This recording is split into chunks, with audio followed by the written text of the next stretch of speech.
Hello అందరికీ, అందరూ ఎలా ఉన్నారండి? హోప్ ఎవరైనా is doing good. Welcome back to my channel daily discoveries. So ఇవాళ మన వీడియో వచ్చేసరికి సమ్మర్ స్పెషల్ అయిన బాదం డ్రింక్ అనేది ప్రిపేర్ చేస్తున్నాను. దీంట్లో మనం ఎలాంటి ఆర్టిఫిషియల్ కలర్స్ కానివ్వండి, ఎలాంటి ఆర్టిఫిషియల్ షుగర్స్ కానివ్వండి యాడ్ చేయలేదు. ఓన్లీ ఇంట్లో ఉన్న ఇంగ్రీడియంట్స్ అండ్ టేస్టీగా ఒక హెల్దీ డ్రింక్ అయితే ప్రిపేర్ చేస్తున్నాను. సో దీనికి కావాల్సిన ఇంగ్రీడియంట్స్ ఏంటో అనేది ప్రాసెస్. సో మీకు కనుక నా వీడియో మీకు కనుక ఈ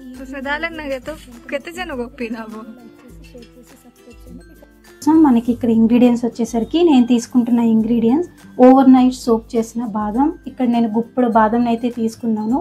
అలాగే ఇక్కడ బాదం పలుకులు అండ్ క్యాషూస్ వచ్చేసి నేను ఇలా చాప్ చేసి పెట్టుకున్నాను. గట్టుగా నేను ఇక్కడ షుగర్ని అయితే తీసుకున్నాను స్వీట్నెస్కి సరిపడేంత. అలాగే ఇక్కడ నేను కొంచెం ఇలాచీ పౌడర్ యూజ్ చేస్తున్నాను. అలాగే థిక్నెస్ కోసం నేను ఇక్కడ కస్టర్డ్ పౌడర్ని యూజ్ చేస్తున్నాను. నేను ఇందులో మిల్క్ వచ్చేసరికి ఆరోగ్య ఫుల్ ఫ్యాట్ క్రీమ్ మిల్క్ని అయితే యూజ్ చేస్తున్నాను. మీరు ఆరోగ్యానే కాకుండా ఏ అదర్ ప్రోడక్ట్ మిల్క్నైనా కానీ యూజ్ చేసుకోవచ్చు. బట్ పాల థిక్నెస్ వచ్చేసరికి కొంచెం క్రీమీగా అండ్ ఫుల్ ఫ్యాట్ ఉండేటట్లు చూసుకోండి. ఈ సోక్ చేసిన బాదంని ఇలా పీల్ ఆఫ్ చేసేసుకొని మిక్సీలో వేసేసి గ్రైండ్ చేసుకుందాం. స్మూత్గా పేస్ట్ అయితే చేసేసుకోవాలి.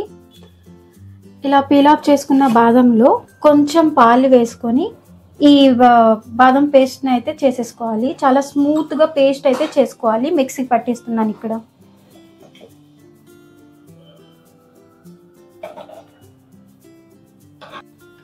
ఇప్పుడు ఒక మందపాటి స్టీల్ బౌల్ అయితే నేను ఇక్కడ తీసుకుంటున్నాను. అందులో కొంచెం వాటర్ అయితే యాడ్ చేస్తున్నాను. వాటర్ ఎందుకు అంటే మనకి కింద అడుగు పట్టకుండా ఉండాలి అంటే ఇలా వాటర్ వేసుకుంటే ఏమవుతుందంటే అడుగు పట్టకుండా ఉంటుంది.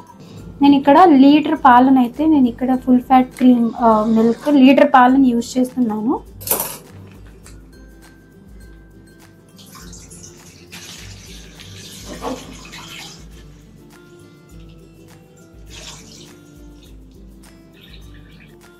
వచ్చేసరికి నేను ఇక్కడ ఈ గ్లాస్తో ఒక 2 గ్లాస్ వాటర్ అయితే నేను యాడ్ చేస్తున్నాను. పాల గిన్నెని బర్నర్ మీద పెట్టి బాయిల్ చేసుకుందాము. మీడియం ఫ్లేమ్ మీద పెట్టుకుందాము. ఫ్లేమ్ని ఒక పొంగు వచ్చేంత వరకు కలుపుతూ పాలను అయితే మరిగించుకోవాలి. పాలు పొంగొస్తున్నాయి అన్నప్పుడు ఇక్కడ నేను షుగర్ని యాడ్ చేసుకుంటున్నాను. ఒకవేళ మీకు షుగర్ ఇష్టపడని వాళ్ళు ఉంటే మీరు ఈ ప్లేస్లో కండెన్స్ మిల్క్ అన్న యాడ్ చేసుకోవచ్చు. ఇక్కడ 1 లీటర్ పాలకైతే మీకు దగ్గరగా ఒక 250 గ్రామ్స్ షుగర్ అయితే పడుతుంది. ఇక్కడ మేము షుగర్ కొంచెం లెస్ తింటాము, అందుకే కొంచెం షుగర్ యాడ్ చేసుకుంటున్నాను. ఇక్కడ షుగర్ని అయితే యాడ్ చేస్తున్నాను. ఇందులో యాడ్ చేసిన షుగర్ని ఒకసారి ఇలా మెల్ట్ అయ్యేంత వరకు కలుపుకుంటూ ఉంటాం. ఆ లోపు ఈ పాలైతే ఒక పొంగు కూడా వచ్చేస్తుంది.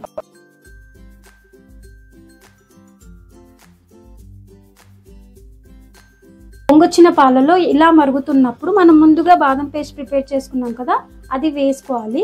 ఇక్కడ నేనైతే ముందు మొత్తం యాడ్ చేస్తున్నాను.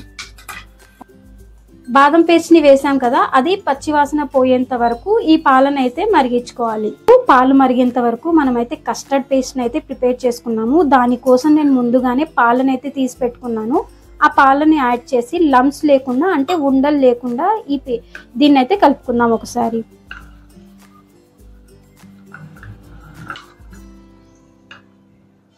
ఈ కస్టర్డ్ పౌడర్ వేయడం వల్ల యూజ్ ఏంటి అంటే మీకు బాదం పాలు అనేది థిక్నెస్ వస్తుంది అనమాట. అందుకు నేను ఇక్కడ కస్టర్డ్ పౌడర్ని అయితే యూజ్ చేస్తున్నాను. ప్లస్ ఫ్లేవర్ కోసం కూడా యూజ్ చేస్తున్నాను. ఇప్పుడు మరుగుతున్న పాలలో ఈ కస్టర్డ్ లిక్విడ్ని అయితే యాడ్ చేస్తున్నాను. కస్టర్డ్ లిక్విడ్ని యాడ్ చేసిన వెంటనే మనము ఎక్కడ ఆపకుండా కలుపుతూనే ఉండాలి. ఎందుకంటే లంప్స్ పట్టకుండా, గడ్డలు పడతాయి కదా కస్టర్డ్ లిక్విడ్ వేసిన వెంటనే. అలా అవ్వకుండా థిక్ కన్సిస్టెన్సీ వచ్చేంత వరకు ఈ పాలను అయితే మనం కలుపుతూనే ఉండాలి. ఇందులో కొంచెం ఇలాచీ పౌడర్ని యాడ్ చేసుకుందాం. ఒకసారి కలిపేస్తున్నాను ఇక్కడ. ఇలాచీ పౌడర్ని యాడ్ చేసిన తర్వాత అడుగంటకుండా అండ్ అలాగే మీగడ ఫామ్ అవ్వకుండా కంటిన్యూస్గా తిప్పుతూనే 10 నిమిషాలు పాలను అయితే మరిగించుకోవాలండి. 10 మినిట్స్ తర్వాత మనకి పాల కన్సిస్టెన్సీ అయితే ఇలా వచ్చిందండి. ఇప్పుడు మనం స్టవ్ ఆఫ్ చేసుకొని ఈ పాలు అనేవి రూమ్ టెంపరేచర్కి వచ్చిన తర్వాత దీన్ని అయితే మనం 2 to 3 అవర్స్ దాకా ఫ్రిడ్జ్లో అయితే పెట్టుకుందాం.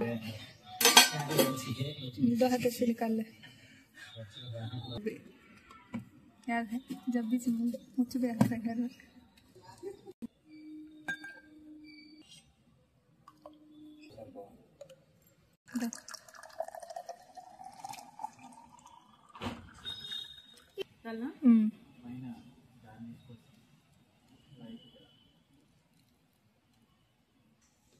अब उठा उसमें डालन ना गया तो कितने जनों को पीना वो